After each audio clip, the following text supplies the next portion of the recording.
Map बनाते हैं सबसे पहले। अच्छा, कितने लोग इंडिया का मैप बना सकते हो? हम सब कोई बना सकते हैं। सब लोग ट्रेंड हो गए हो ना?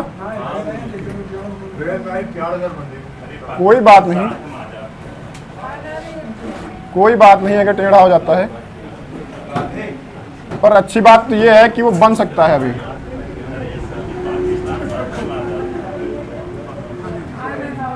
पाकिस्तान का आसान है।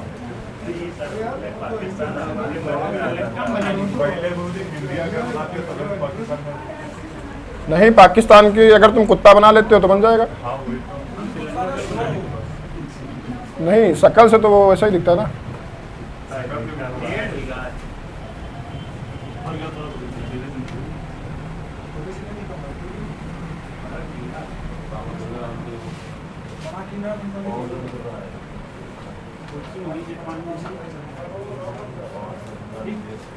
लगभग लगभग लग रहा है इंडिया जैसा, पर बढ़िया बना नहीं है। वास्तविकता ये है, वास्तविकता है कि आज ये अच्छा बना नहीं, पर कोई बात नहीं। हमको इंडिया आज पढ़ना नहीं है। आज क्या पढ़ना है? आज हमको भूटान पढ़ना है। ठीक है, भूटान बताते हैं आज। भूटान कहाँ पे है इसमें तुमको किसी को दिख रहा है? किसी को दिख रहा हो तो बताए,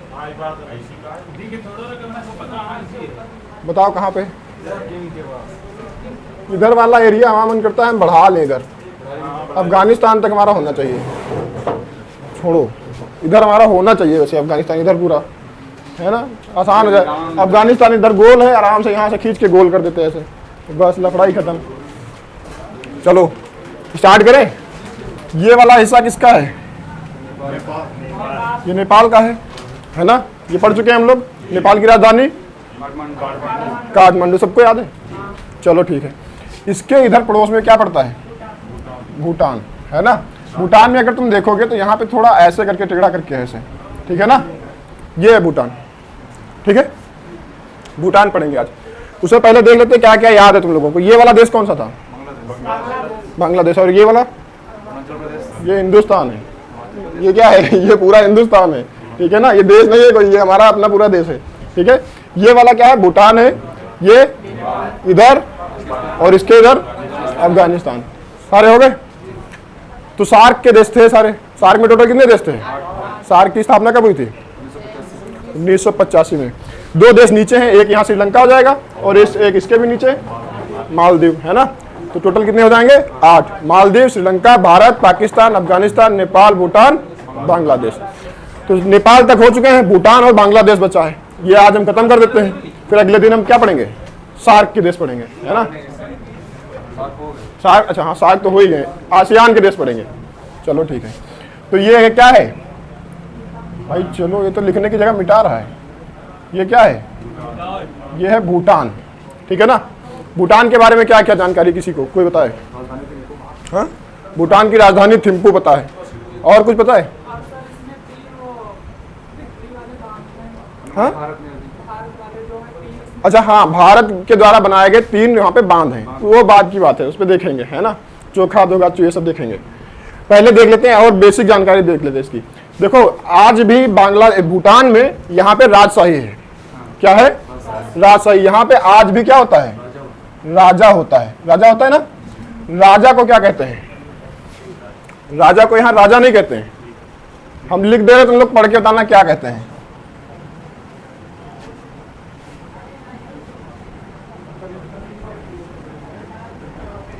क्या लिखा है?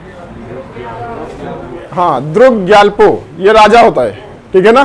जैसे हम लोग राजा कहते हैं, वैसे लोग क्या कहते हैं? द्रुग ग्याल्पो कहते हैं, है ना? तो आज भी यहाँ क्या है? राजशाही है। यहाँ आज भी राजा होते हैं। कौन है यहाँ के राजा? हाँ हाँ, डुगले। आगे, डुगले के आगे बहुत बड़ा नाम है इनका। बताओ बताओ बताओ। देखो, हम बताते हैं वर्तमान में इनके राजा कौन है? ड्रुग, डुगले, खेसर। हंस लो तुम पहले पूरा लिखेंगे नहीं, है ना? डुगले आगे छोड़ दिया है, खेसर, रामग्याल, वांगचुक। लिख ही देते हैं यार। डुगले क्या था? डूगले, ठीक है। हाँ, दोगले नहीं क्या है, डूगले, खेसर, रामग्याल, वांगचुक, ठीक है ना। फुनसुक वांगडू मूवी देखी ना, 3 इडियट, वहां पे फुनसुक वांगडू होता है, ये वही वाले फुनसुक वांगडू है ना। कौन है? डूगले, खेसर, रामग्याल, वांगचुक। ये कभी तुमसे जिंदगी में किसी भी एग्जाम में नहीं पूछे जाएंगे, है ना, बता दिए तुम्हें जानकारी के लिए, ठीक है। ये ज्यादा से ज्यादा ये पूछा जाएगा कि वहां के राजा को क्या कहते हैं, है ना, या फिर वहां पे अभी कैसा तंत्र है। अगर पूछा जाए वहां पे, यहाँ पे भूटान में कैसा तंत्र चलता है, राजशाही या लोकतंत्र?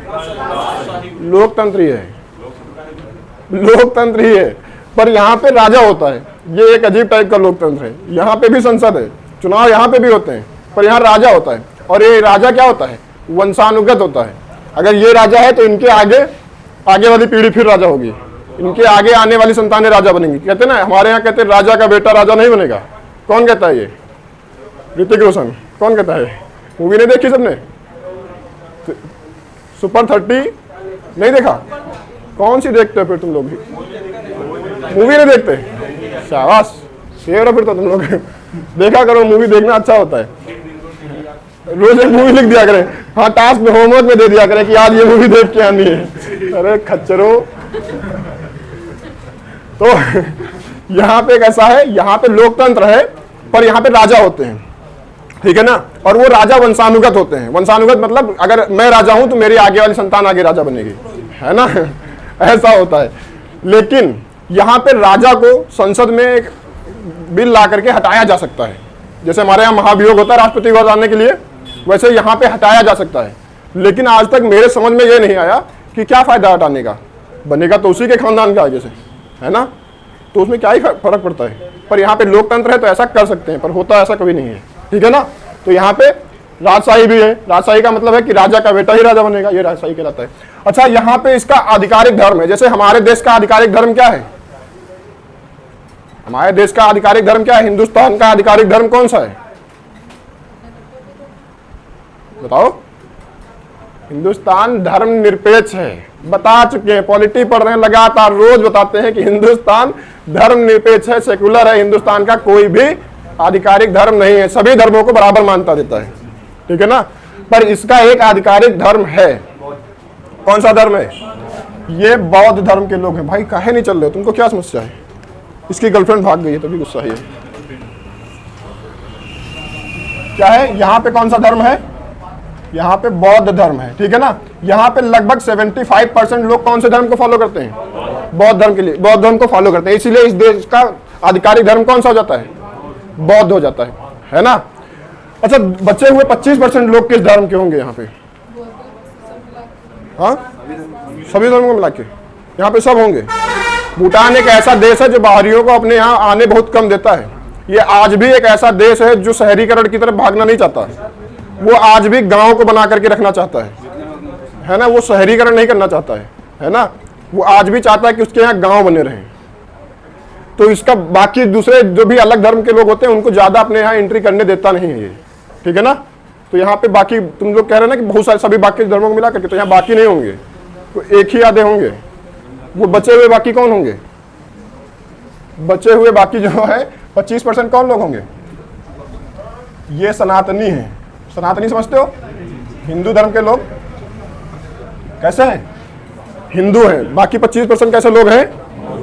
हिंदू हैं। तो 75% लोग बौद्ध हैं, ठीक है ना। अच्छा, इसका राष्ट्रीय खेल क्या है? इसका राष्ट्रीय खेल क्या है?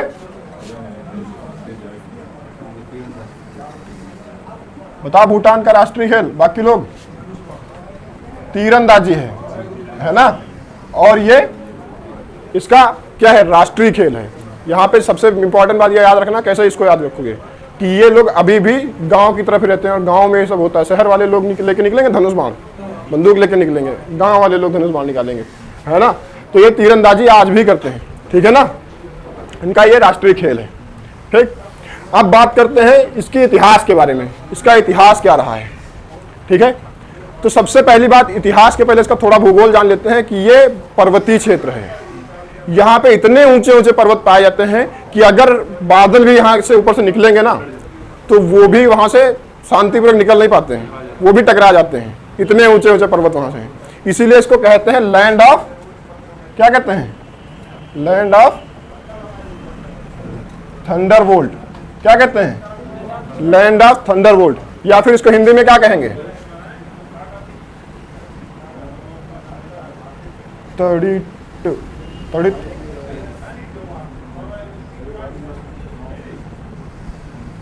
तड़ित झंझवात। तड़ित झंझवात क्या होता है, जहां पे बहुत ज्यादा बिजलियां कड़कती हों उसको क्या कहते हैं, तड़ित मतलब क्या होता है, बिजली। तो बिजली का पर्यायवाची है ना, आकाशीय बिजली जो होती है, ये वाली नहीं जो जिससे पंखा चल रहा है ना, वो आकाशीय बिजली को क्या कहते हैं, तड़ित कहते हैं, उसका पर्यायवाची है। झंझवात मतलब क्या, हाँ, जहाँ पे इतने बादल अगर वहां से निकलेंगे तो यहाँ के पहाड़ों से टकराएंगे, और जब टकराएंगे तो क्या होगा, आकाशीय बिजली, बिल्कुल एकदम से गड़गड़ाहट की आवाज आएगी। हर समय यहाँ ऐसा होता रहता है, इसीलिए इसको क्या कहते हैं, लैंड ऑफ थंडरबोल्ट। ठीक है ना। तो ये इसका जियोग्राफी। यहाँ पे सबसे ऊंचा एक पर्वत है जिसको कहते हैं ब्लैक माउंटेन। ठीक है, क्या है, ब्लैक माउंटेन। उसके बारे में बाद में बात करेंगे, पहले इसके इतिहास के बारे में देखते हैं। इसका इतिहास ऐसा रहा है कि पहले हमारे यहाँ 1800 के आसपास यानी 19वीं शताब्दी में हमारे यहाँ किसका शासन था, अंग्रेजों का। इतना भी नहीं पता तो आवाज आनी चाहिए, उधर से आवाज आएगी तभी इधर मजा आएगा। तो यहाँ पे क्या था, अंग्रेजों का शासन था, है ना, 1800 के आसपास ब्रिटिश का शासन, है ना। तो 1865 में, उससे पहले हमारे ब्रिटिश के, हमारे ऊपर ब्रिटिश का शासन था। तो ब्रिटिश यानी भारत, ब्रिटिश भारत और इसके भूटान के बीच में क्या होता था, झगड़े होते रहते थे भूमि को लेकर के, है ना। तो इसके बाद में 1865 में सिंचिल का क्या हुआ, सिंचिल की संधि हुई। कौन सी संधि, सिंचिल या सिंचल जो भी कहो, है ना, सिंचिल की संधि हुई।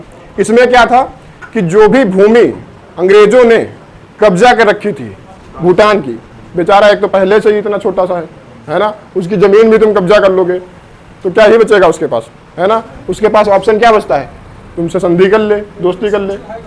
ये भूटान में ही है ना। तो सिंचिल की संधि की इन्होंने, और इस संधि में क्या कहा गया, जितना भी अंग्रेजों ने जो जमीन कब्जा कर रखी थी ये सारी इनको वापस कर दी, और उसके बदले में वार्षिक अनुदान लिया। क्या लिया, इस संधि में क्या कहा गया कि तुमको क्या करना पड़ेगा, वार्षिक अनुदान देना पड़ेगा। इसको तुम ऐसे समझ सकते हो कि तुम्हारी जमीन, ये जमीन जो है ये हम तुमको दे रहे हैं, पर इसके बदले में तुमको क्या करना पड़ेगा, टैक्स देना पड़ेगा हर साल का, है ना, किराया देना पड़ेगा कि किराए पर ले जाओ जमीन, है ना। तो ये सिंचिल की संधि कब हुई थी, 1865 में, है ना। फिर क्या हुआ, 1907 आया धीरे धीरे, क्या गया 1907, है ना। तो यहाँ पे देखो ब्रिटिश का सीधा सीधा इंटरफेयर इसमें होने लगा, क्योंकि ये संधि किसके बीच में हुई थी, सिंचिल की संधि किसके किसके बीच में हुई थी, हाँ, ब्रिटेन के बीच में और भूटान के बीच में ये संधि हुई थी, ये वाली सिंचिल की संधि, है ना। कब हुई थी, 1865 में, है ना। तो इसमें कहा गया कि तुम्हारी जो जमीन तुमको हम दे रहे हैं इसके बदले में तुमको टैक्स देना पड़ेगा, है ना। तो ब्रिटेन का इंटरफेयर इसमें हो गया, इस देश में भी हो गया, क्योंकि इससे इन्वॉल्व हो गया पूरा ये।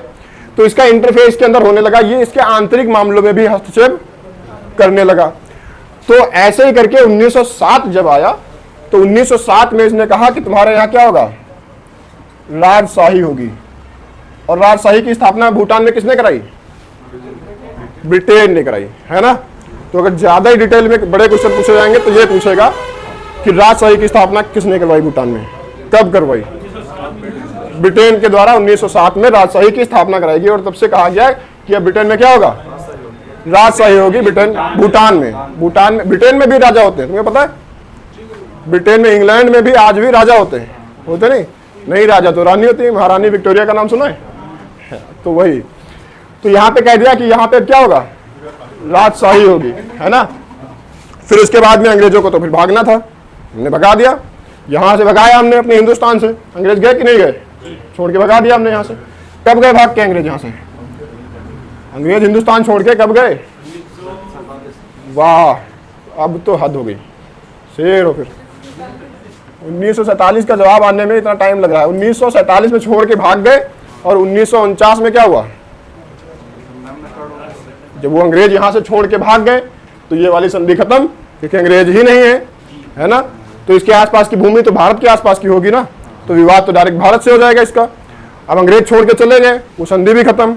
तो फिर इसके बाद में 1949 में भारत की और भूटान के बीच में संधि हुई।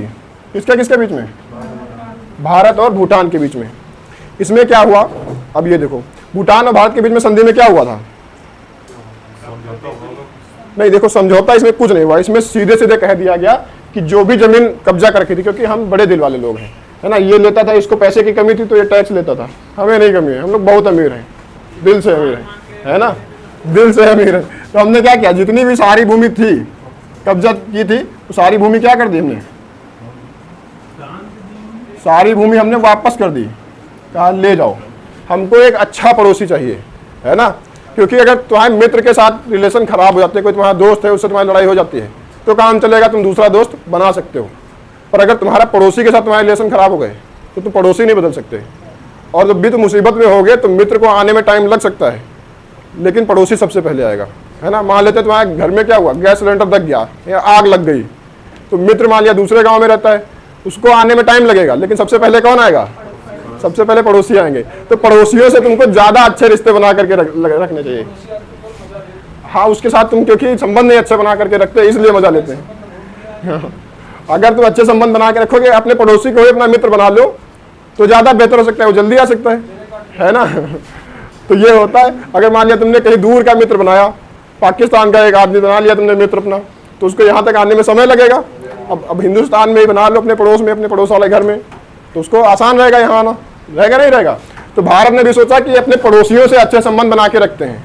भारत चाहे तो नेपाल में ये होता, इधर लिपलेख वाला ये बॉल नहीं होता, सीधे डायरेक्ट काला पानी वाले पे कब्जा कर लेते, इधर खत्म मैटर। क्या कर लेगा नेपाल हमारा, कुछ कर पाएगा नहीं कर पाएगा, लेकिन फिर भी हमको इससे रिलेशन अच्छे बना के रखने हैं, है ना। भूटान चाहता तो भारत ना वापस करता ये भूमि, क्योंकि अंग्रेजों के कब्जे में थी, अंग्रेजों ने दिया था तुमको कि ले जाओ, इसके बदले में हमको देना टैक्स। अंग्रेज किस पे कब्जा किए थे, हिंदुस्तान पे। हिंदुस्तान चाह जाए कि हमको नहीं चाहिए टैक्स, हमारी जमीन वापस करो, क्या कर लेता भूटान, कुछ नहीं कर लेता।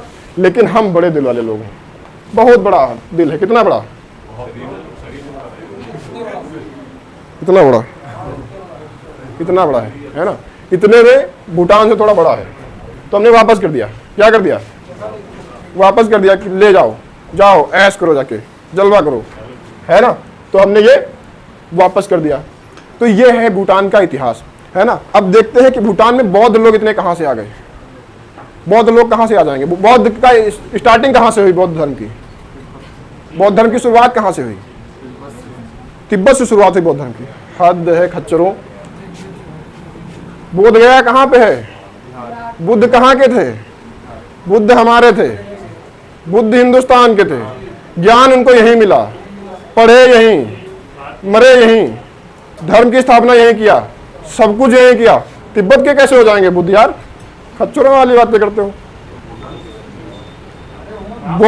बुद्ध हमारे थे, जो बौद्ध धर्म के भगवान है वो हमारे थे, तो ये धर्म किसका होगा, ये धर्म भी हमारा है। अब तुम हम इतने बड़े, इतना हमारा कल्चर इतना ऐसा है कि हम दे देते हैं, ले जाओ, तुमको चाहिए तुम ले जाओ, है ना। ह्वेनसांग आया पढ़ने, फायान आया, हमने उसको अपने सारे पिटक दिखाए कि देखो ये त्रिपिटक है हमारे, उसने कॉपी कर करके लिख लिया, 400 कॉपी एक लिख लिया। पता है ना, इत्सिंग आया था, उसने फोटो कॉपी कर लिया, हाँ वो भी चीन से ही था। ह्वेनसांग, इत्सिंग, फायान ये सब आए थे, सब पढ़ा चुके हैं ये सब। बताया एक था जिसने 400 कॉपी कर ली, कौन से, बौद्ध धर्मों की, और ले गया अपने यहाँ पढ़ाने लगा। हमने क्या किया, हमने पूजा करना स्टार्ट कर दिया, ओरिजिनल कॉपी हमारे पास है, हमने उसकी पूजा करना स्टार्ट कर दिया। उसने क्या किया, ले गए लोग, फोटो कॉपी बना करके ले गया 400, और उसने उस पर केस स्टडी कराना चालू कर दिया, उसने पढ़ाना स्टार्ट कर दिया। आज भी हमारे हिंदुस्तान, गीता कहाँ पे लिखी गई, हिंदुस्तान में। भगवत गीता कहाँ पे लिखी गई, हमारे हिंदुस्तान में। महाभारत हमारे हिंदुस्तान में लिखी गई। रामायण महाकाव्य हमने पढ़ाया, हमारे हिंदुस्तान में लिखा गया, है ना। हम क्या करते हैं, ओरिजिनल कॉपी हमारे पास है, हम उसकी पूजा करते हैं, ओम जय जगदीश हरे, है ना। और ऑक्सफोर्ड में क्या कराया जाता है, उसकी केस स्टडी कराई जाती है ना। गीता पढ़ाया जाता है, साइकोलॉजी की पहली किताब कहा जाता है गीता को, है ना। तो साइकोलॉजी के स्टूडेंट को ऑक्सफोर्ड में सबसे पहले गीता पढ़ाई जाती है ना। उस पर केस स्टडी होती है, उसको डिटेल में पढ़ते हैं कि ऐसा क्यों कहा गया होगा, किसने ऐसा क्यों कहा, है ना। अर्जुन के मन में ऐसे सवाल क्यों आए होंगे। लेकिन हम लोग क्या करते हैं, गीता पे हाथ रख के कसम खिलाते हैं, खाओ कसम है, खाओ कसम, तुम झूठ नहीं बोल रहे हो। तो ये होता है। तो ये मत भूलो, अपना कल्चर तो मत भूलो कम से कम। ये तो मत भूलो कि बुद्ध कहाँ के थे। अब कोई कहेगा तिब्बत के थे बुद्ध, कहाँ के थे? हमारे थे यार। ये बातें मतलब यहाँ लग जाती हैं सीधे, ऐसा मत कहा करो। तो बुद्ध कहाँ के थे? भारत के थे, है ना। पर हमने बताया ना, सबसे ज्यादा बुद्ध को फॉलो करने के लिए चीन से लोग आए, है ना। उन्होंने देखा कि एक ऐसा धर्म है जो बहुत बेहतरीन है ना। तो उसने अपने लोग भेजे, बड़े बड़े विद्वान, फायान, ह्वेनसांग, इत्सिंग, ये सब भेजे और कहा कि वहां से जा करके इसको पढ़ो, सीखो क्या है बुद्ध धर्म में। धर्म का मतलब कोई भगवान नहीं होता कि उसकी पूजा करने लगो भगवान। धर्म का मतलब होता है एक प्रकार की विचारधारा। उसने वो सारी विचारधाराएं पढ़ ली, सोचा कैसे होता है, और वो सारी चीजें अपने यहाँ भी लोगों को सिखाया उसने, और वहाँ वो लोग फॉलो करने लगे। तो आज चीन में भी, इधर तिब्बत पड़ता था चीन से पहले, तिब्बत अलग देश होता था, है ना। पहले तिब्बत क्या होता था? 1959 से पहले तिब्बत क्या होता था? एक अलग देश होता था, है ना। तो तिब्बत से ये लोग आए थे, इधर ये लोग अपना सीख लिए। वहां पे तिब्बत का पूरा धर्म क्या हो गया था? तिब्बत वाले भी बौद्ध धर्म के हो गए थे। तो यहाँ पे सारे लोग बौद्ध धर्म सीख लिए। पर बुद्ध तो हम आए थे ना, यहीं से सीख के तिब्बत में गए। पर उसके पड़ोस में एक देश था चीन, वो था खच्चर, और वो दुनिया में सबसे पहले उसी ने ये सब चालू किया है, लफड़ा बनाना, है ना, दूसरों की जमीन पे कब्जा करना। तो उसने क्या किया? 1959 में तिब्बत पे हमला कर दिया, है ना। बहुत मार काट हुई वहाँ पे। और वहाँ पे बौद्ध धर्म के लोग जितने भी रहते थे, क्योंकि यहाँ पे तिब्बत में कौन से लोग रहते थे? बौद्ध। वो सब भागने लगे इधर उधर, है ना, सब भाग गए। ये कोई भूटान कुछ आ गए, कुछ हिंदुस्तान आ गए, इधर पाकिस्तान जा ही नहीं सकते थे। और चीन में तो फिर कहना ही क्या फिर, है ना। तो आसपास यही पड़ते थे, हिंदुस्तान, भूटान, नेपाल में भी बहुत सारे बौद्ध धर्म के लोग हैं। नेपाल कुछ भाग के आए, लेकिन यहाँ पे ऊंचाई ज़्यादा है तो इधर निकलने में दिक्कत हुई, है ना। तो इधर कम लोग आ पाए, भूटान में ज़्यादा लोग आए, और हिंदुस्तान में भी बहुत सारे लोग आ गए। इधर हिमाचल प्रदेश में आज भी दलाई लामा रहते हैं, रहते नहीं रहते हैं? वो बौद्ध धर्म के धर्म गुरु हैं, और वो हमारे यहाँ रहते हैं, रहते नहीं रहते हैं। तो भूटान में सब बहुत सारे लोग भाग करके आए, कौन से? बौद्ध धर्म के लोग। तो इसलिए भूटान में आज भी सबसे ज्यादा किस धर्म के लोग हैं? बौद्ध धर्म के। अब चीन ने क्या किया? चीन ने 1959 में इस पे जब तिब्बत पे पूरा कब्जा कर लिया, तो जहाँ जितने भी लोग बच गए थे बौद्ध धर्म के, तिब्बत के जितने भी तिब्बत के मूल निवासी थे, उनको इधर उधर फैला दिया। कहा कि आधे लोग इधर रहो जाके, आधे उधर रहो जाके। चीन बहुत बड़ा है, बता चुके, दूसरी क्लास में दिखाए थे। चीन बहुत बड़ा है। उसने दूर दूर भेज दिया सबको, कहा आधे लोग इधर जाओ, आधे लोग उधर। तिब्बत के लोगों को तिब्बत में रहने नहीं दिया। और क्या किया? वहाँ की एक हान चाइनीज होते, एक स्थान है हान, है ना। हान एक जनजाति है चीन में। तो हान जनजाति के लोगों को उसने उठा करके तिब्बत में भर दिया। कहा जितने भी हान जनजाति के लोग हैं सब इधर तिब्बत में रहेंगे। तो चीन के मूल निवासी आकर के तिब्बत में रहने लगे, और तिब्बत के लोगों को अलग अलग भेज दिया। कहा कि तुम्हारा ये लड़का है, इसको भेजो बीजिंग भेजो, एक को उधर भेजो, एक को उधर। मतलब सारे लोगों को अलग अलग कर दिया, क्योंकि एक साथ रहोगे तो तुम संगठन बनाओगे। कभी तो तुम्हारे अंदर आक्रोश आएगा कि अपने देश को फिर से आज़ाद कराते हैं, तिब्बत को फिर से आज़ाद करा लेंगे। लेकिन उसने ऐसा आइडिया आ ही ना पाया, इसलिए क्या किया? सबको अलग अलग कर दिया, है ना। मम्मी को इधर, पापा को उधर, है ना, भाई को उधर, बहन को उधर, सबको अलग अलग कर दिया। एक साथ मिलोगे ही नहीं कभी, और अकेले तुम्हारी हिम्मत होगी नहीं कि तुम उनका विद्रोह करो। दिमाग लगाया उसने। तो उसने तिब्बत के लोगों को इधर उधर फैला दिया, और वहाँ पे हान चाइनीज लोगों को भर दिया।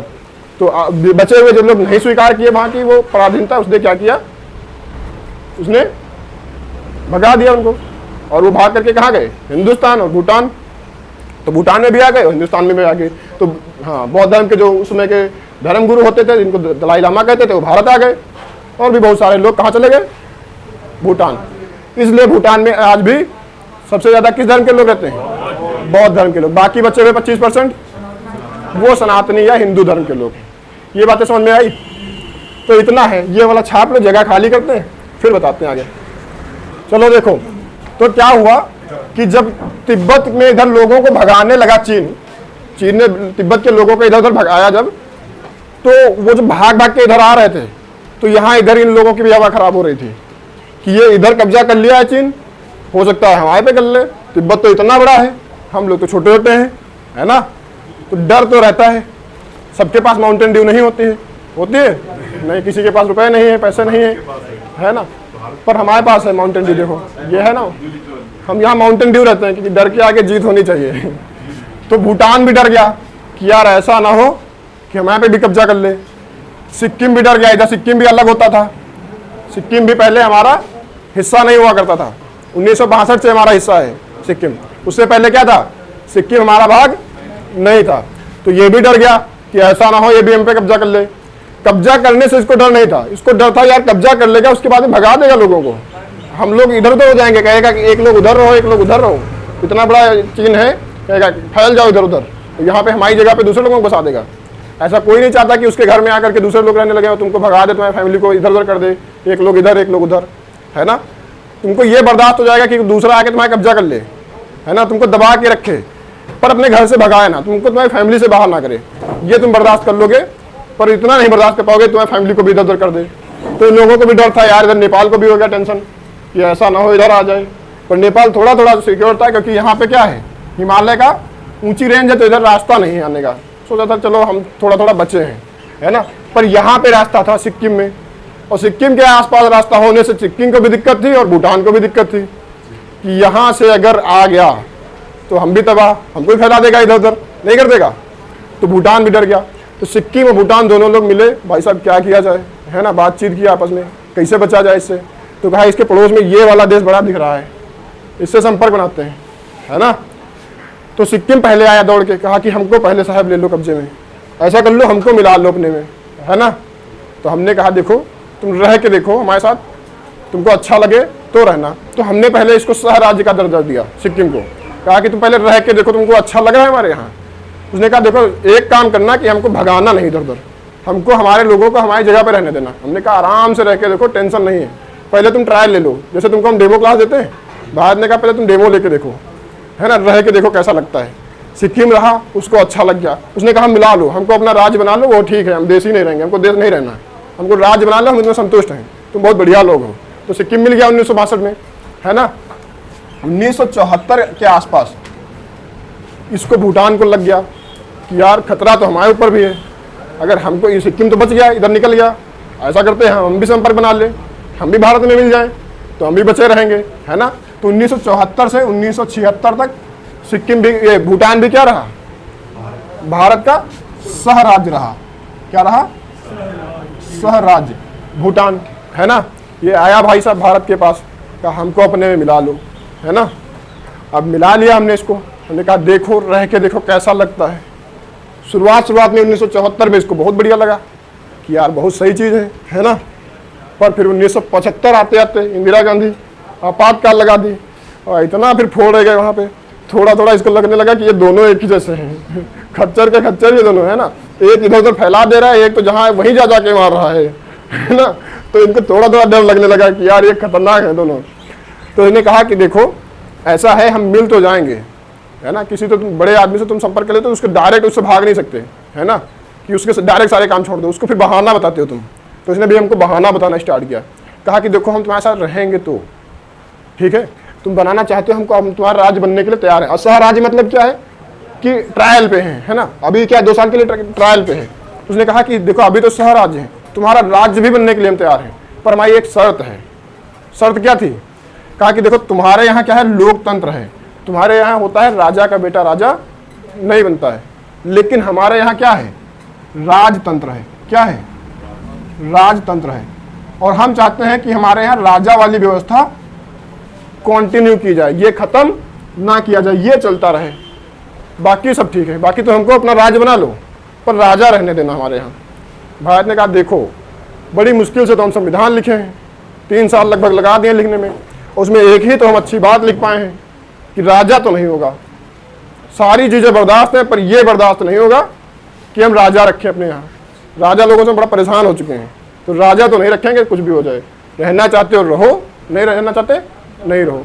तो यहीं पे हमारा हो गया भूटान के साथ में विवाद कि देखो भैया राजा नहीं रख पाएंगे, अगर रहना है तो लोकतंत्र को तुमको स्वीकार करना पड़ेगा, चुनाव करवाने पड़ेंगे, फिर जो जीतेगा शासन वो करेगा, है ना, ये चल जाएगा। पर ये वाला सिस्टम नहीं चलेगा कि हम राजा हैं फिर हमारे खानदान में आगे जितने भी खच्चर तक होंगे वो भी राजा बनेंगे, है ना। आराम सा बहराम सा रंगीला जैसे बादशाह हुए हैं, है ना, पढ़ाएंगे तुम देखोगे कैसे। तो होता है कभी कभी खच्चर पैदा हो जाते हैं राजा के घर में, है ना, तो वहाँ पे गड़बड़ जाता मैटर। तो भारत ने कहा कि हम ऐसा कभी भी एक्सेप्ट नहीं करेंगे कि हमारे यहाँ राजा हों। तो ये भारत और भूटान का यहाँ से विवाद खत्म हो गया। और 1976 के बाद में भूटान भारत का सहराज्य नहीं रहा। अगर ये स्वीकार कर लेता भारत कि तुम चलो ठीक है तुमको राज्य, तुम्हारे यहाँ राजा हम बना देंगे, तो ये भी क्या होता, आज हमारा हिस्सा होता कि नहीं होता। या फिर भूटान इसके डर में ना रहता कि कभी हमारे यहाँ भी खतरा होता है सर, है ना। तो ये बहाने में बता, ये एक हिसाब से बहाना है ना। आज यहाँ पे जो राजा है उसकी भी वैल्यू बहुत ज़्यादा नहीं है ना। पर यहाँ पे प्रधानमंत्री होते, चुनाव यहाँ पे भी होते, लोकतंत्र यहाँ पे भी है। पर एक बात उसने लगा के रखी कि राजा है, रहेंगे, तो राजा रखा उसने। इसको ये केवल बहाना था राजा रखने का, कि राजा वाली बात कहने का, क्योंकि इसको डर हो गया था 1975 में।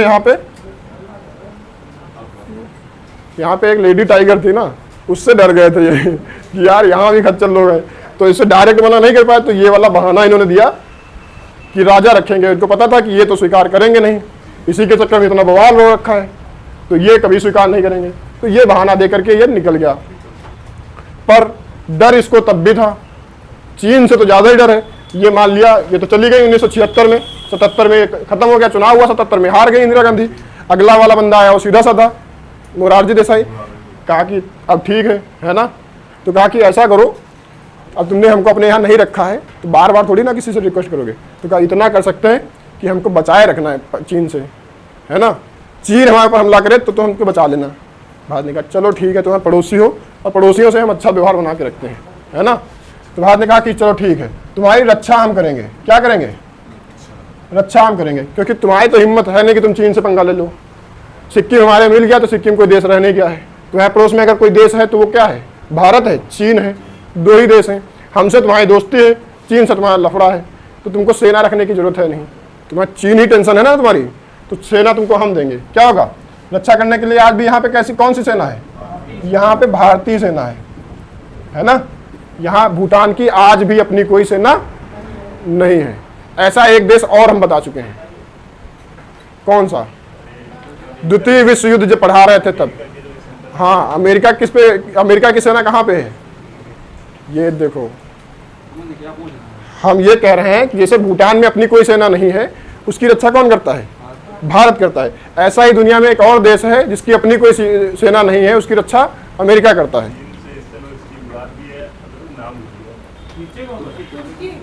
उसकी खुद की कोई सीमा नहीं है। सुन लो फिर से सुन लो।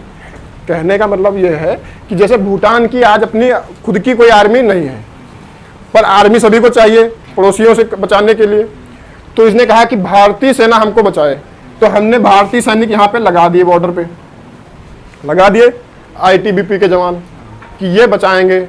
ऐसा ही हमने नेपाल के साथ भी कर रखा कि आईटीबीपी, तुमको नेपाल में भी आईटीबीपी रहेगा, इंडो तिब्बतन बॉर्डर पुलिस। तो कहा कि तुमको कौन बचाएगा?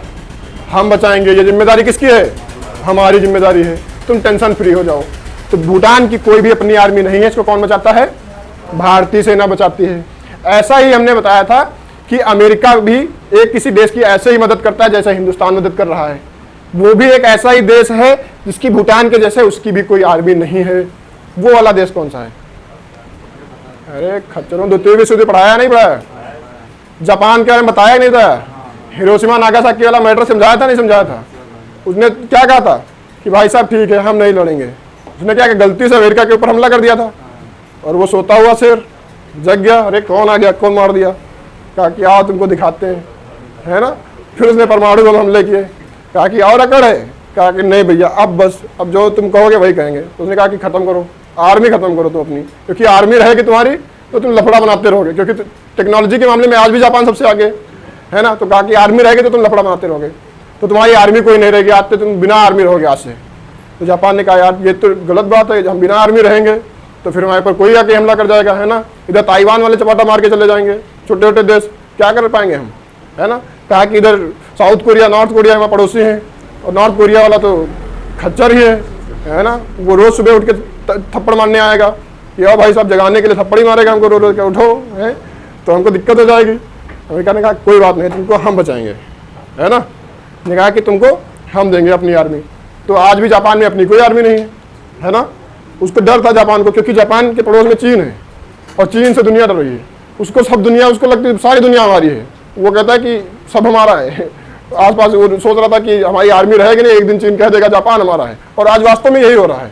वो कह रहा जापान हमारा है, लेकिन हमला कर नहीं सकता, क्योंकि उसकी रक्षा कौन कर रहा है? अमेरिका रक्षा कर रहा है। तो वहाँ भी थोड़ा वो बचा हुआ है, ठीक है ना। तो वैसे ही इसकी रक्षा कौन कर रहा है? भारत कर रहा है। किसकी? भूटान की। भूटान की अपनी कोई भी आर्मी नहीं है। अच्छा भूटान में देख लेते हैं स्पेशल क्या है। सबसे बड़ा पर्वत कौन सा है? सबसे बड़ा पर्वत ब्लैक माउंटेन या काला पर्वत कह सकते हो, है ना। कौन सा पर्वत है? काला पर्वत। अच्छा काला पर्वत जो है, इसमें पर्वत मतलब बहुत बड़ी श्रृंखला, इसमें बहुत सारी चोटियां होंगी। पर्वत मतलब क्या? ऐसे ऐसे करके होगा, ऐसे, ये पूरा क्या हो गया? ये पर्वत हो गया। पर इसमें कोई एक होगी जो सबसे ऊंची चोटी होगी, है ना। पर्वत में बहुत सारी चोटियां ऐसे हो सकती हैं, पर उसमें भी क्या होगा? एक होगी जो बहुत ऊंची चोटी होगी। ऊंची, वो सबसे ऊंची चोटी कौन सी है काला पर्वत में? अगर तुमसे पूछा जाए भूटान की सबसे ऊंची चोटी कौन सी है, तो क्या होगा? अगर तुमसे पूछा जाता कि भूटान का सबसे बड़ा पर्वत कौन सा है, तो काला पर्वत होता। इस काले पर्वत में सबसे ऊंची चोटी कौन सी है, वो बताओ। हाँ काली चोटी, काली चोटी लड़कियों वाली है, हमारे तो है नहीं है, हमारी छोटी है, लड़कियों की बड़ी होती है, तो लड़कियों वाली है। राधेश्याम है सास। हाँ तो सबसे बड़ी चोटी कौन सी हो जाएगी? राधेश्याम चोटी। कौन सी चोटी? सबसे ऊंची चोटी। हाँ नहीं, किलिमंजारो भूटान में है। हद। सबसे ऊंची चोटी कौन सी है? राधेश्याम चोटी। तो सबसे ऊंची चोटी कौन सी होगी? कुला कांगरी। ये किस पे है? ब्लैक माउंटेन पे है। ब्लैक माउंटेन को ऐसा कहते हैं कि इसके ऊपर से बादल भी नहीं जा सकते। अगर इसके ऊपर से बादल भी जाएंगे ना उड़ते हुए, तो भी इसमें टकरा जाते हैं। और इसके टकराने से क्या होता है, वहां पे बहुत ज्यादा गड़गड़ाने की आवाज, बादल आपस में टकराते तो क्या होता है? गरजते हैं। तो वहां हर समय गरजने की आवाज आती रहती है। इसको कहते हैं लैंड ऑफ थंडरबोल्ट। हर समय इस पूरी भूमि पे क्या होता रहता है? हर समय तड़ित झंझावात होता रहता है ना, बादलों की आवाजें आती रहती हैं। हाँ? कुला कांगरी की ऊंचाई है 7553। ये क्या तुक्का लगा रहा था कि कुछ तो सही निकलेगा आसपास, है ना। कितनी मीटर है ऊंची है? 7553, लगभग 7.5 किलोमीटर ऊंची है। समझ रहे हो? 7.5 किलोमीटर ऊंची। बादल कहाँ जाएंगे वहां से निकल के? 7000 में कितने किलोमीटर होंगे? ये खच्चर है, नहीं होगा कुछ इसका।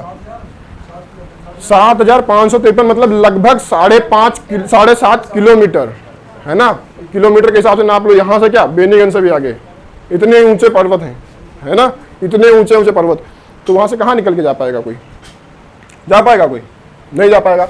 तो ये हो गया इसकी सबसे ऊंची चोटी और सबसे ऊंचा पर्वत। अब देखते हैं सबसे बड़ा शहर कौन सा है इसका। सबसे बड़ा शहर इधर लिख दें।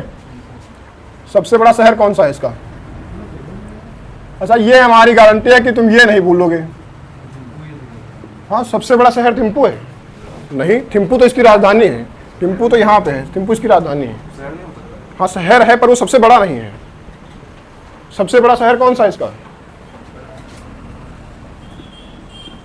देवदास की क्या थी?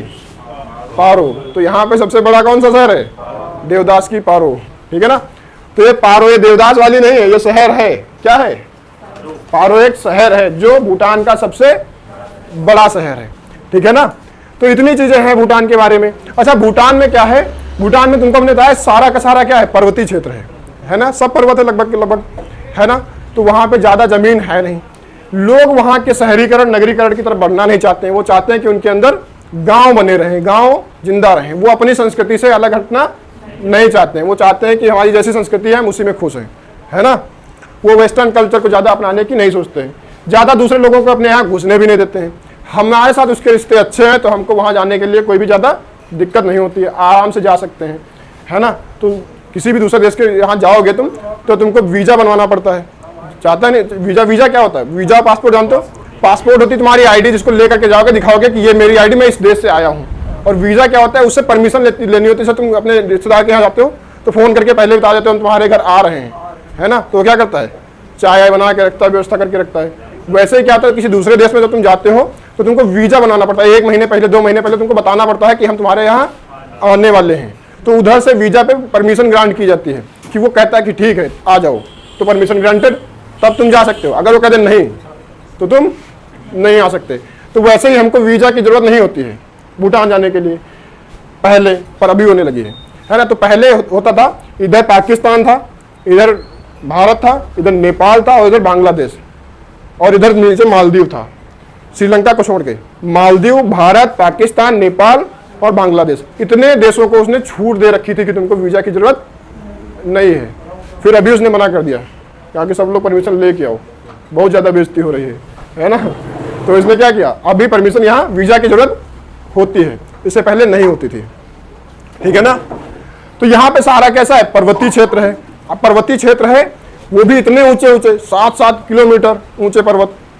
तो वहां से जो नदियां निकलेंगी, क्योंकि पर्वतीय क्षेत्र में नदियां तो निकलेंगी, इतना ऊंचा है तो यहाँ पे बर्फ तो जमी जाएगी, ऊपर ग्लेशियर बनी जाएंगे। क्या कर रहे हो, खींचातानी मचा रहे हो इधर उधर। तो वहां पे पर्वतीय क्षेत्र होंगे तो ऊपर क्या होगा, ग्लेशियर जम ही जाएंगे इतनी ऊंचाई पे, और जब ग्लेशियर जम जाएंगे तो नदियां तो बहना लाजमी है, बहेंगी बहेंगी।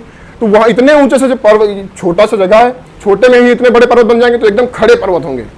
अब इधर की बात करें तो ये तो बड़ा एरिया है, इसमें जब ऊंचे ऊंचे पर्वत होंगे तो उसको ढाल मिल जाएगी, जगह मिल जाएगी थोड़ी, है ना, दूर तक होंगे तो उसमें ढाल धीरे धीरे होगी, है ना। लेकिन भूटान में जगह कम है, एकदम से खड़े पर्वत होंगे, और ऊपर से जब नदियां निकलेंगी तो कितनी स्पीड होगी उनकी, स्पीड उनकी बहुत तेज होगी। तो यहाँ से बहुत स्पीड में नदियाँ निकलती हैं, पर सभी नदियाँ छोटी होती हैं, क्योंकि एकदम से निकलती है और एकदम से इधर आ करके यहाँ बंगाल की खाड़ी खत्म, है ना। तो नदियाँ बहुत छोटी होती हैं, पर जो भी नदियाँ हैं वो बहुत स्पीड में बहती हैं, है ना। तो वो सारी, हाँ, वो नदियों से वो इस्तेमाल नहीं कर पाता, उसके पास इतनी टेक्नोलॉजी नहीं है, पर इतनी स्पीड से नदियाँ आती हैं, उसका इस्तेमाल हम लोग कर सकते हैं। इंसान इतना विकसित हो चुका है कि वो हर चीज़ से फ़ायदा निकाल सकता है अपना।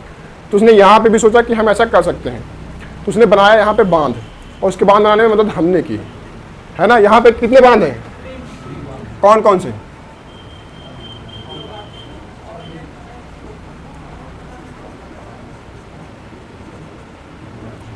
यहाँ पे 3 बांध हैं, कौन कौन से, ताला, चूखा और दोगाचू, ये 3 बांध हैं, और ये तीनों के तीनों बांध हमने बनाए हैं। हमने मतलब भारत ने, ये भारत ने बनाए हैं। भारत ने अपना सारा पैसा इन्वेस्ट किया कि भाई साहब तुम हमारे पड़ोसी हो, हम तुम्हारे यहाँ मदद करते हैं। अच्छा, बांध बनाने से फायदा क्या होता है, क्यों बांध बनते हैं, क्योंकि उससे बिजली का उत्पादन होता है ना। तो कहा कि देखो तुम्हारे यहाँ बांध बना देते हैं, तुमको बिजली मिलेगी, है ना। अब ये लोग नगरीकरण में तो विश्वास रखते नहीं, शहरीकरण इनका ज़्यादा हुआ नहीं, तो ज़्यादा बिजली का खपत भी इनके यहाँ होना नहीं है। बिजली बहुत ज़्यादा उत्पन्न होगी, क्योंकि यहाँ पे क्या 3 प्रोजेक्ट लगा रखे हैं हमने, और नदियाँ तो बहुत स्पीड में निकल ही रही हैं, तो बिजली यहाँ पे बहुत ज़्यादा उत्पादन होगी। खर्चा ये लोग कम करते हैं, तो बिजली इनके यहाँ बच जाती है। तो बची हुई बिजली को क्या करते हैं, ये बची हुई बिजली को क्या करते हैं, भारत को बेच देते हैं, है ना। ये भारत को बेच देते हैं। सोचो, पैसा हमने लगाया, बिजली हम बना रहे हैं। तुम्हारे यहाँ तो फ्री में नदियाँ बह रही थी, तुम तो इस्तेमाल ही नहीं कर पाते। चाहते तो अपने इधर बना लेते, हम इधर बना लेते, अपने अरुणाचल प्रदेश में बना लेते, असम में बना लेते, इधर बना लेते, कहीं पे भी ना बनाते वहाँ पे। लेकिन हमने उनके यहाँ बनाया, हमने कहा देखो तुम्हारा भी फायदा हो, तो हमने यहाँ पे बना दिया। 3 प्रोजेक्ट लगाए, एक प्रोजेक्ट में बहुत करोड़ों का खर्चा, अरबों का आता है, हमने 3 लगाए कि यहाँ तुम्हारे यहाँ है, तुम संसाधनों का उपयोग करो। बची हुई बिजली को हमने क्या किया कि चलो तुम इतना खर्चा नहीं कर पा रहे हो तो बेच दो, हमें बिजली की जरूरत है, हमको इस क्षेत्र में बिजली चाहिए, तो हम इनसे खरीद लेते हैं, पैसे देते हैं। पैसे हमने लगाए भी उस प्रोजेक्ट को बनाने में, और फिर भी खरीद रहे हैं। तो सोचो ये बड़े दिल वाले लोग कर सकते हैं, छोटे मोटे के बस की है। ये चीन भी यही करता है, चीन भी मदद करता है। चीन ने इधर ग्वादर में मदद की, है ना, हम्बनटोटा में नीचे मदद की, श्रीलंका में, इधर ग्वादर पाकिस्तान में मदद की, सबकी मदद करता है। पर वो इतना ज़्यादा कर्जा देता है, टैक्स लगा देता है उस पर, कर्जे पे वो लगा देता है, क्या कहते हैं, ब्याज लगा देता है ना, ब्याज लगा देता है। कहता है कि लोग पैसा तो तुमको देंगे पर इसका ब्याज देना पड़ेगा। और ये खच्चर जैसे लोग बनवा भी लेते हैं, इधर बनवा लिए ग्वादर, अब वो पैसा दे नहीं पा रहे हैं। अब ईरान के सामने, वहाँ सऊदी अरब के पास जाते हैं हाथ फैलाने, साहब पैसे दे दो, हम तो तुम्हारे धर्म के हैं, दे दो पैसे, इसको चुकाने हैं, है ना। मांग मांग के लाता है, पर फिर भी इसका, वो चीन की यही रणनीति रहती है कि पहले हम वहाँ पे इन्वेस्ट करेंगे, फिर वो पैसा दे नहीं पाएगा, इतना ब्याज लगा देंगे, है ना, और जब पैसा नहीं दे पाएगा फिर वो वाली ज़मीन ही कब्जा कर लेंगे। हम्बनटोटा पे भी उसने यही किया, इतना ज़्यादा इन्वेस्ट कर लिया, इतना बनाने की जरूरत थी नहीं, इधर इतना ट्रैफिक था नहीं, उसने इतना ज़्यादा डेवलप कर दिया। चीन के पास पैसा बहुत है, इतना ज़्यादा हाईटेक बना दिया हम्बनटोटा को कि उसमें इतना बहुत ज़्यादा पैसा उसने इन्वेस्ट किया। उसने खूब इसको बकाए रखा पूरे श्रीलंका को कि इधर से जितने भी लोग निकलेंगे सब यहाँ से हो करके निकलेंगे, तुमको बहुत ज़्यादा फ़ायदा होगा, है ना। कहा कि ये एक स्टेशन बन जाएगा, जैसे क्या होता है बस स्टेशन होता है, गाड़ियाँ रुक के जाती हैं तो यात्री रुकते हैं, फ़ायदा होता है। आगे पढ़ाएंगे, सिंगापुर ऐसे ही डेवलप हुआ, है ना। तो श्रीलंका ने सोचा कि हम भी अगले सिंगापुर हम ही बनेंगे, है ना, हम बनटोटा तुम बना दो, अगले सिंगापुर हम हो जाएंगे। जाता ही नहीं कोई। भारत ने कहा कि यहाँ पे हमारे यहाँ है कोच्चि में, आओ हमारे यहाँ हो, हम इससे कम खर्चा लेंगे। अब यहाँ पे सारे लोग भारत स्टाफ लेके जाते हैं, इसका ज़्यादा इन्वेस्टमेंट, इसका ज़्यादा फायदा ही नहीं हुआ इन्वेस्ट, लेकिन चीन ने इतना कर दिया कि इसका फायदा ही नहीं हो रहा है। जितना उसने प्रॉफिट नहीं, उतना प्रॉफिट ही नहीं कमा पा रहा जितना उसमें इन्वेस्ट कर दिया है। अब वो कहता है पैसे वापस दो, है ना, चीन कहता है पैसे वापस दो, अब श्रीलंका के पास देने के लिए है नहीं, तो कहता है जो फिर ये ज़मीन दे दो हमको, फिर वही ज़मीन हड़प देता है। तो चीन की ये नीति रहती है। ऐसे ही ग्वादर में भी है, ग्वादर में भी CPEC बनवा रहा है ये पूरा, तो उसमें भी वो बहुत पैसा इन्वेस्ट कर रहा है। इतना ज़्यादा बढ़िया हाईटेक बना देता है चीन, उसमें इतना पैसा इन्वेस्ट कर देता है कि बाद में तुमको उतनी इनकम ही ना हो पाए उससे, और फिर क्या करोगे, मजबूरी में तुम जगह उसको दे दोगे। पर हम लोग ऐसे नहीं हैं, हम लोग बड़े दिल के, हमने भी बनाया, ऐसा नहीं हमारे पास पैसे की कमी है, पैसे की कमी है फिर भी हम बना लेते हैं, कहते हैं चलो तुम्हारा भला हो जाए तुम्हारा। तो हमने भी 3 प्रोजेक्ट बनाए, कहा कि लो तुमको हम बिजली बना देंगे, और चाहते तो कहते कि देखो हमने लगाया है तो तुम हमको बची हुई बिजली तो हमको फ्री में दोगे, तुमको हम बिजली फ्री में दे रहे हैं तो दोनों का काम चल जाए। लेकिन फिर भी हम ऐसा नहीं करते, हमने उससे क्या किया, बची हुई बिजली को खरीदा, अपने पैसे दे देते हैं, उससे बिजली खरीद लेते हैं। ऐसा ही एक पड़ोसी देश हमारा और भी है, यहाँ पे भी, ये भी गरीब देश है, यहाँ पे भी बहुत सारे पर्वत हैं, ऊंचे ऊंचे पर्वत है, माउंट एवरेस्ट नेपाल में ही है, सबसे ऊंचा दुनिया का पर्वत, तो यहाँ पे भी नदियाँ बहुत सारी होंगी, है ना, होंगी नहीं होंगी, तो हम कहते हैं कि चलो तुम्हारे यहाँ भी बना देते हैं। ऐसे ही तुम्हारे यहाँ भी हम क्या बना देते हैं, बांध बना देते हैं, है ना, और इनसे क्या करना, तुम भी बिजली उत्पादन करना, और बची हुई बिजली हमको बेच देना, तुम्हारा फायदा भी हो जाएगा, बैठे बिठाए फायदा हो रहा है, कुछ करना है तुमको, कुछ नहीं करना, पैसा हम लगाएंगे, बची हुई बिजली को हम ही खरीदेंगे, तुमको बेचने के लिए भी ढूंढना नहीं है कस्टमर, वो भी हम तुमको पहले से बने बनाए कस्टमर दे रहे हैं कि हम ही खरीद लेंगे, बस तुम क्या करना, बनाने दो हमको परमिशन। यहाँ पे नेपाल कहता है ठीक है बना लो, तो हमने कहा ठीक है बना देंगे, पर नेपाल ये कहता है कि बची हुई बिजली जो होगी वो तुम डॉलर में खरीदना, इसके बदले क्या देना, डॉलर देना। हम कहते नहीं, हमसे रुपया लो तुम, क्योंकि हमारे जो नेपाल में जो रुपया चलता है, नेपाल की मुद्रा हमारी मुद्रा आपस में एक्सचेंज हो जाती है, हमारे पैसे तुम लेकर के जाओगे नेपाल में सामान खरीद सकते हो, गए हो कभी कोई लोग कूड़ागिर वगैरह, सारे सामान तुम वहाँ खरीद सकते हो अपने ही नोटों से, वहाँ पे तुमको एक्सचेंज कराने की जरूरत नहीं होती है, नेपाल की करेंसी लेने की जरूरत नहीं होती है, वो नेपाल से ला करके बहराइच में इधर तुम आसपास के क्षेत्रों में नेपाल की मुद्रा इधर तुम चला सकते हो, चल जाती है, कोई भी दिक्कत नहीं होती। तो तुमको रुपए लेने में दिक्कत क्या है भाई, जो तुम्हारे यहाँ मुद्रा चलती है वो हमारे यहाँ मुद्रा, हमारी तुम्हारी मुद्रा आपस में एक्सचेंज हो जाती है, कोई दिक्कत नहीं होती, सारे सामान मिल जाते हैं। फिर तुमको दिक्कत क्या है हमारे रुपए लेने में, वो कहता है नहीं हमको डॉलर में देना तुम रुपया, तो ये तो खच्चरों वाली बातें हो गई, है ना, डॉलर में तुमको पैसे चाहिए, अब हम अड़ गए कि नहीं है डॉलर में नहीं देंगे, लेना है तो पैसे में लो तभी बनाएंगे, तो ये कहता नहीं हम रुपयों में नहीं लेंगे, है ना, रुपया होता है हमारी मुद्रा, तो कहता है रुपयों में नहीं लेंगे, डॉलर में लेंगे, तो बात कहता फिर रहने दो, हो गया हमारे पास, हाँ देख लेना। तो क्या है, यहाँ पे डॉलर के चक्कर में विवाद हो गया, और डॉलर के चक्कर में क्या हो गया, यहाँ पे हमारा ये वाला प्रोजेक्ट कैंसिल हो गया, है ना। अगर ये डॉलर के चक्कर में ना पड़ता तो इधर ये भी बन सकता था, ये भी इधर हमको तो बिजली चाहिए, क्योंकि हम तो बिजली बहुत ज़्यादा खपत करते हैं, है ना, तो हमको बिजली, बची हुई बिजली मिल जाती इधर से, लेकिन नहीं, ये खच्चर है, इनको समझ में नहीं आता। KP शर्मा ओली हैं, उनका झुकाव चीन की तरफ है, इनको पता नहीं है कि इधर इनको बर्बाद करने में इधर जुटा है, ग्वादर में श्रीलंका बर्बाद ही कर दिया है। आज पता है श्रीलंका में क्राइसिस चल रही है ना, इतनी ज़्यादा महंगाई बढ़ गई, इसको समझ में नहीं आता KP शर्मा ओली को। ये सोचते हैं हमारे यहाँ भी बढ़िया चीन बना देगा, हिंदुस्तान से ज़्यादा पैसा उसके पास है, वो ज़्यादा हाईटेक बनाएगा। अरे गधे, हिंदुस्तान बनाता है तो उसके पैसे नहीं लेता तुमसे वापस, है ना, ऊपर से और पैसे देता है। इधर देख लो, ये एग्जाम्पल है, और ये उस पर कर्जा लगाता है, उस पर ब्याज लगेगा उसका, हाँ, जो देता है उस पर ब्याज भी लगाता है, वापस भी चाहिए उसको, हमको नहीं चाहिए वापस। लेकिन एक खच्चर इसको समझ में नहीं आता, इसको लगता है चीन ज़्यादा हाईटेक बनाएगा। बनवाओ बेटा, देखेंगे, आओगे घूम घुमा के कभी, तुमको भी देख लेंगे, है ना, फिर आओगे हिंदुस्तान बचा लो हमको, है, मिला लो हमको, फिर ये भी ऐसे ही कहेगा इनके जैसे, हमको अपने में मिला लो, है ना, हमारा कर्जा चुका दो और हमको मिला लो अपने में, और हम इंतजार कर रहे हैं ये कब कहेगा ऐसा, ठीक है ना। छापो ये सब छाप।